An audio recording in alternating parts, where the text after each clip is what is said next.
Brevemente compartirles la experiencia de esto que hoy hemos hablado, cómo efectivamente se traduce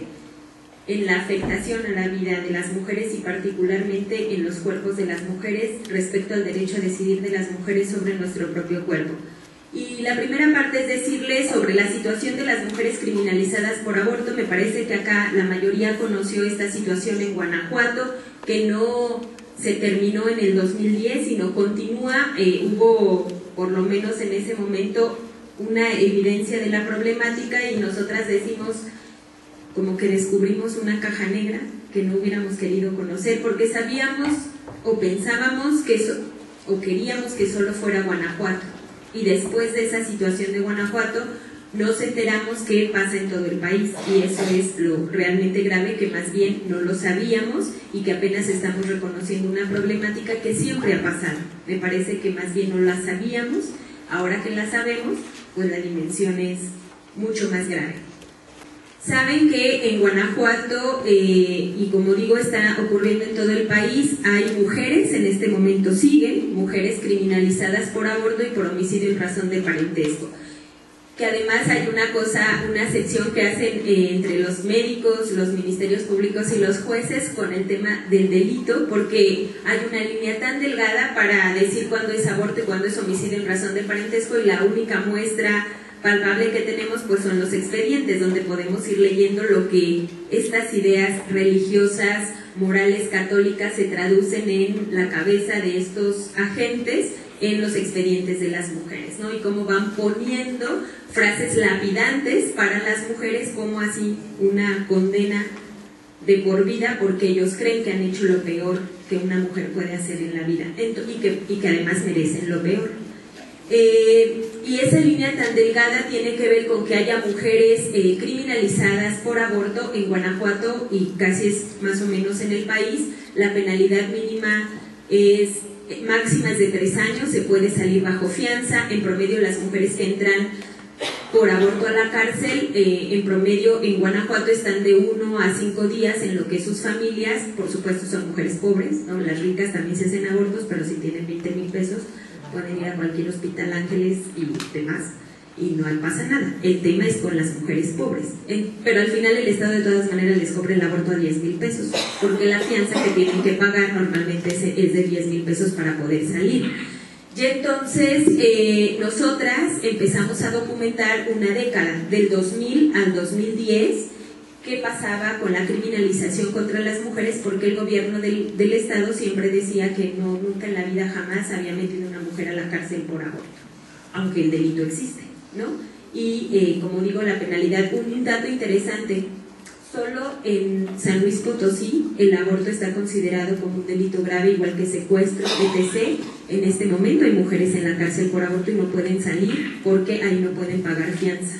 no pueden salir, tienen que pagar la pena en la cárcel. Y eso es una revelación, porque en lo general pensábamos que no pasaba, que no ocurría esto. Lo que encontramos en esta década fue que 160 mujeres fueron criminalizadas, es decir, con una averiguación previa. Afortunadamente solo 14 de ellas pasaron un proceso penal y solo 9 terminaron en la cárcel y pagando una sentencia condenatoria por aborto. Y esas 160 mujeres, actualmente existen 35 averiguaciones previas, o sea, del 2010 para acá, solo en un año, hay 35 averiguaciones previas contra mujeres por el delito de aborto. Todavía no sabemos cuántas de ellas, bueno, el viernes tenemos la primera en juicio oral, por cierto, porque ya empezó la oralidad en tema penal en Guanajuato. A una mujer va a ser sentenciada o absuelta por aborto en un juicio oral. Vamos a ver, porque es el primero al que vamos a asistir, cómo se desarrolla la situación, porque las otras, antes de que entrara la oralidad, las veníamos parando en averiguación previa, es decir, como las libres ya conocemos el caminito, no dejábamos ni siquiera que pisaran la cárcel, pero esta es la primera vez que nos va a tocar una situación así. Y también conocimos que en esa década, del 2000 al 2010, 9 mujeres fueron encarceladas por homicidio en razón de parentesco en agravio de un producto en gestación, que esto es un aborto. Y lo más grave es que en su mayoría las mujeres tuvieron abortos espontáneos, sin embargo fueron sentenciadas con hasta 35 años de prisión. Y bueno, ya saben, las conocieron la mayoría, sus características: pobres, de zona marginada, sin acceso a educación, a salud, etc., ¿no? Todas las características de la marginalización y la focalización que el Estado pudo hacer justo por esas condiciones de esas mujeres para meterlas a la cárcel hasta por 35 años. Afortunadamente salieron libres las 9 después de una presión mediática más que jurídica, pero el problema no se terminó, solo ha ido disminuyendo paulatinamente.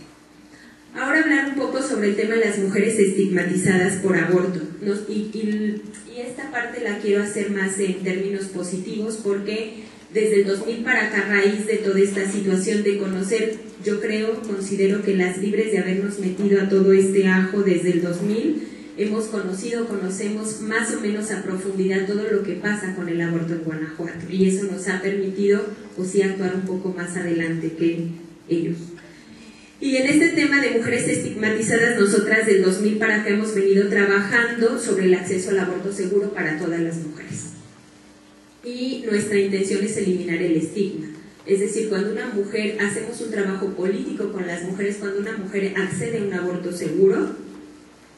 se va el estigma que existía sobre el aborto. Y lo más interesante que hemos podido hacer con ellas es hacer redes de acompañamiento de mujeres entre mujeres que tienen acceso a un aborto seguro, lo cual ha permitido ir eliminando el estigma en la familia, en la comunidad y socialmente, y eso lo vimos en el caso de las mujeres criminalizadas, porque se van sumando a algo que nosotras hemos venido llamando, que es la despenalización social del aborto. Es decir, que sean las propias mujeres quienes podamos acceder,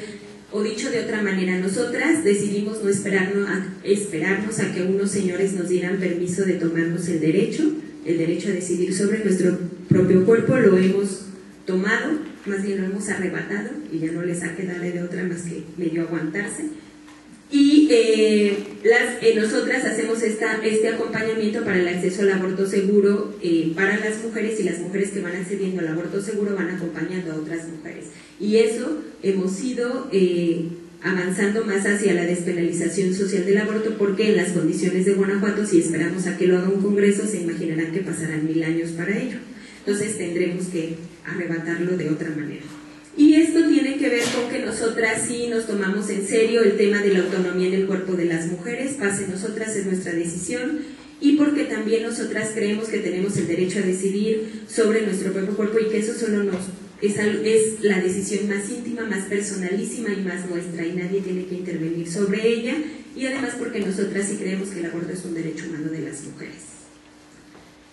¿Cuáles son los efectos de la reforma constitucional que en el 2009 tuvo efectos en Guanajuato, igual que en los otros 17 estados de la República? ¿Qué efectos tuvo en la vida y en los cuerpos de las mujeres?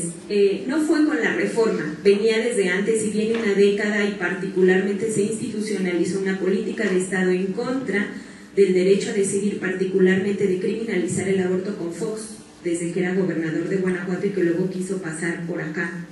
ampliar estas cosas, sus creencias, al final de cuentas. Y en el 2000, si recuerdan, eliminaron la causal de violación del Código Penal del Estado de Guanajuato,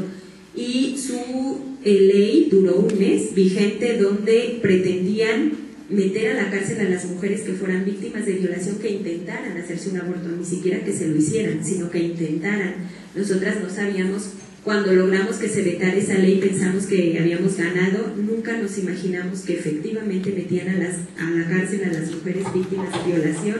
que intentaban hacerse un aborto. Y bueno, en 2006, como dato nada más, pudimos hacer un informe del país, que la mayoría de los casos son de Guanajuato, no porque solo existe en Guanajuato, sino porque es donde estábamos nosotras documentando los casos, que junto con Human Rights Watch se llamó Víctimas por Partida Doble, que todavía es tan vigente, porque todavía da cuenta de cómo en México, en Guanajuato en particular, que es donde más conocemos, el Estado viola por segunda vez a las mujeres víctimas de violación, porque en todo el país no hay casos documentados donde las mujeres víctimas de violación efectivamente hayan accedido a un aborto legal después de una violación. Bueno, el tema de la criminalización contra las mujeres no es algo que fue con la reforma para acá, siempre lo quisieron hacer solo con la reforma, ya lo hicieron de manera formal, institucional. Yo recuerdo muchísimo, nada más como para ejemplificar, a una legisladora de Guanajuato, el día que en Comisión de Gobernación y Puntos Constitucionales iban a pasar la reforma que protege la vida desde el momento de la concepción. Yo le pregunté y le decía, Mayra, por favor, es abogada, por favor dime en términos jurídicos para qué hacen esa reforma ustedes, una diputada por supuesto del PAN. Me decía, no, es nuestra moralidad, ahora que tenemos mayoría y la oportunidad es poder poner nuestra moralidad en la Constitución, en la ley más alta de nuestro Estado. Entonces, que no son sospechas. Bueno, en mayo de 2009 se reformó la Constitución. Inmediatamente en diciembre de ese mismo año retiraron de todas las pastillas del Estado la anticoncepción de emergencia, apelando, hubo un memorándum, apelando a que la reforma constitucional decía que el producto de la concepción, desde el primer momento de la concepción ya es una persona, por lo tanto la anticoncepción de emergencia lo que iba a hacer era homicidios. Y también empezaron a capacitar, continúan capacitando, después de que hicimos un escándalo, no es que lo dejaron de hacer, sino ya no lo hacen públicamente, a los médicos de todos los hospitales públicos. Les mandaron una circular desde el gobernador diciéndoles que ahora no podían ya dar ni anticoncepción, específicamente el DIU, ni anticoncepción de emergencia, menos abortos espontáneos a atender, porque si no, y que además los incitaban de manera institucional a denunciar a las mujeres que llegaran con aborto espontáneo, provocado o inducido, a todas, ¿no? Y fue una circular, por supuesto, que no pudimos obtener, o sea, la vimos, pero no la pudimos tener una copia, porque eso sería muy interesante, demostrar lo que ellos eternamente han negado, ¿no? Que estas reformas solo son de buena fe y de buena voluntad para proteger la vida, y todo el mundo está feliz con el tema de proteger la vida desde el momento de la concepción, y decían que no, lo que no querían hacer era criminalizar a las mujeres, cuando sabemos que sí. Luego, en el libro de ciencias, saben de Guanajuato, uno que hizo especialmente porque quemaron los que les mandó la federación, que incorpora el tema de la educación sexual. En el libro de ciencias que se reparten a todos los estudiantes de secundaria, hay dos cosas brutales. Una, se habla de la reforma constitucional en Guanajuato, donde se dice que es un aborto espontáneo inducido es un homicidio, y a los maestros y a las maestras se les ha educado en cómo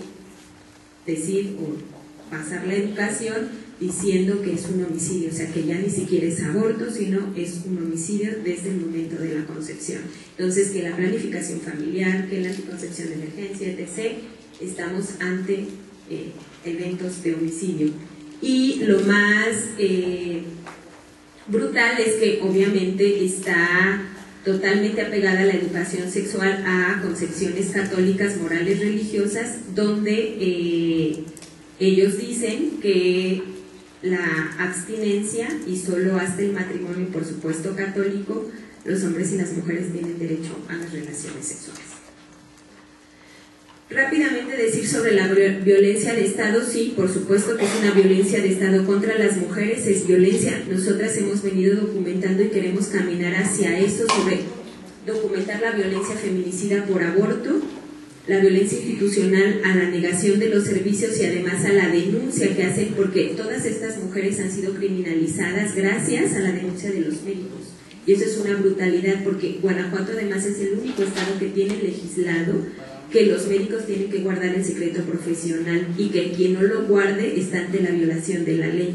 Y aún así los médicos están denunciando, y por supuesto no cumplen el otro principio básico y obligación que tienen, que es salvaguardar la vida de las mujeres. Y lo que es peor, que decía Rodolfo al principio, aquí no es ni por omisión, sino es con toda la conciencia, con una política de Estado y con todos los recursos públicos, imponer sus creencias católicas encima de la ley y la utilización de los recursos públicos para hacer retroceder los derechos humanos de las mujeres. En Guanajuato no es que sospechamos que quieren retroceder, la política de Estado con los recursos públicos está inscrita en el retroceso de los derechos humanos de las mujeres, y quien inspira esta política es la Agenda del Vaticano, por eso fuimos las afortunadas de tener la visita de Ratzinger en Guanajuato, porque vino a abrazar al obispo de que muy bien ha implementado la política del Vaticano en el Estado y ha hecho retroceder los derechos de las mujeres. La negación de servicios, como ya decía, por supuesto es una violencia de Estado, superponer las creencias católicas a la ley, la alianza del obispo con el gobernador, o sea, eso lo vemos todos los días, el que marca la agenda todos los domingos es el obispo, ¿no? En los medios él es el que dice en la semana qué es lo que va a pasar, la quema de libros de educación sexual, como ya decía, la educación sexual en manos de estos grupos. La Secretaría de Educación le paga a estos grupos antiderechos para que den la educación sexual en las escuelas públicas. Gracias.